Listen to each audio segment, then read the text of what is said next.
शरद पवारांना देण्यात येणाऱ्या केंद्राच्या सुरक्षेसंदर्भात एक मोठी अपडेट समोर येते। सुरक्षा घेण्याआधी शरद पवारांनी केंद्रापुढे काही अटी ठेवल्यात। केंद्राच्या सुरक्षेआधी राज्याचे सुरक्षा कर्मचारी माझ्यासोबत असणार। कार्यालय आणि निवासस्थानात केंद्राच्या सुरक्षा कर्मचाऱ्यांना प्रवेश नसणार। शिवाय स्वतःच्या खासगी वाहनात सुरक्षा कर्मचाऱ्यांना प्रवेश नसणार। अटी मान्य केल्यावर पवारांकडून केंद्राची सुरक्षा घेण्याचा विचार केला जाणार।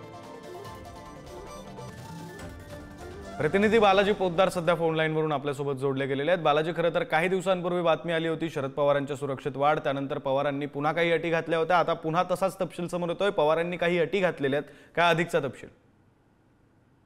नक्कीच विक्रांत, शरद पवार यांना जी झेड सुरक्षा पुरवली होती ती त्यांनी मात्र घेतलेली नव्हती। त्या अगोदर त्यांनी काही अधिकाऱ्यांशी बोललेले होते। त्यानंतर 2 दिवसापूर्वी शरद पवारांच्या खासगी पीएनची केंद्राच्या अधिकाऱ्यांशी चर्चा झाली। त्या चर्चेत त्यांनी काही अटी आणि शर्ती ठेवलेल्या आहेत।